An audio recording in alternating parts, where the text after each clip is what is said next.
Hey, scholars. So again, this week we are launching Unit 5. The title of all of Unit 5 is the Mediterranean world, but this week we are only focusing on globalization and the fall of our Golden Age empires. So let's get into our April 23rd assignment. As I mentioned before, there's going to be a lot of fun topics in this unit. The first one today is going to be about the Vikings. So let's get right into that. Scholars, what you previously know about the Vikings is likely false. Most of their helmets actually did not have horns, and they weren't dirty, unkempt, and ugly people. They were bloodthirsty ravagers at times, but they were also advanced and adaptable.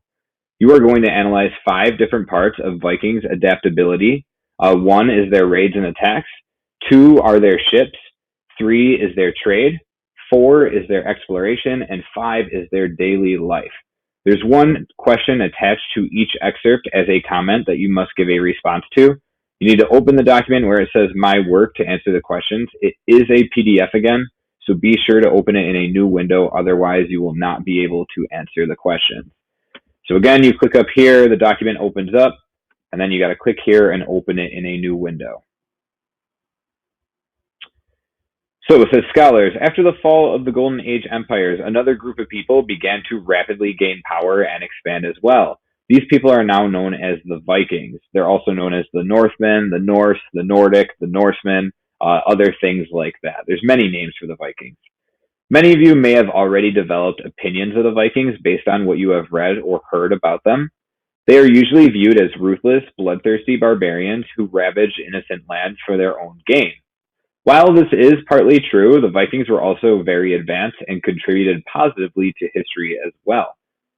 Adaptability is what truly made the Vikings so successful, and that is what you will be analyzing today. Adaptability is how well people/animals can change based on their environment to survive. You'll be analyzing different sources related to the Vikings. Each source will focus on an advancement of Viking life that proves they were adaptable. The sources will focus on, again, Viking raids and attacks, Viking ships, Viking trade, Viking exploration, and Viking daily life. There will be one question attached to each category over in the comments.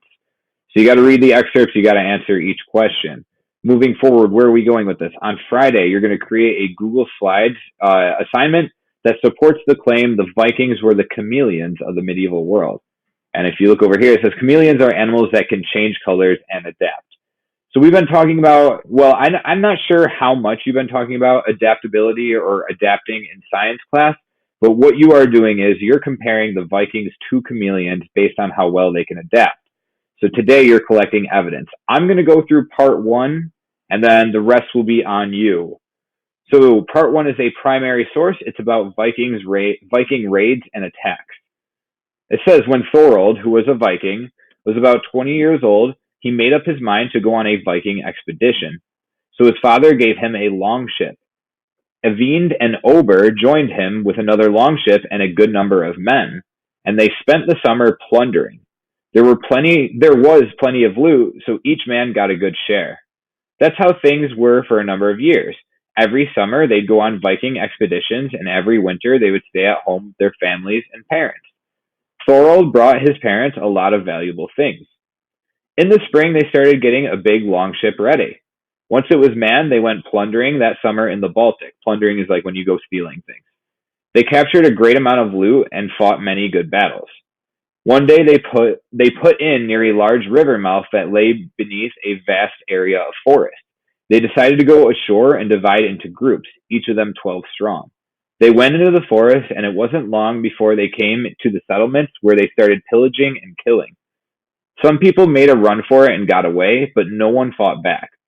Late in the day, Thorold sounded the horn to call his men back down to the ship. So question number 1, I have it highlighted. The question is over here. What was so impressive about the Viking raids? So I'm going to answer this question as a model so you can see kind of what type of detail I'm looking for. The Viking raids were impressive because they were well organized, easily conducted, and provided the Vikings with enough money that they only had to work, and I'm going to put work in quotes because their working is attacking and stealing, but they only had to work for half the year. They only worked in the summer, so half the year or less even. So what was impressive about the Viking raids? They were impressive because they were well organized. It talked about them dividing into groups and attacking. And it also talked about well organized. It was easily conducted because it talked about how people didn't even fight back. It says here some made a run for it and got away, but no one fought back. They were easily conducted, and it provided the Vikings with enough money that they only had to work for half the year. It said they only went on expeditions during the summer and they spent the winters with their families. So that's what was so impressive about the Viking raids.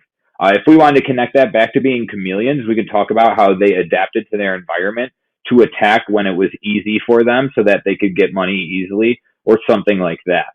So what are you doing? You're going to analyze Viking ships. You're going to answer the question here. You're going to analyze Viking trade. You're going to answer the question there.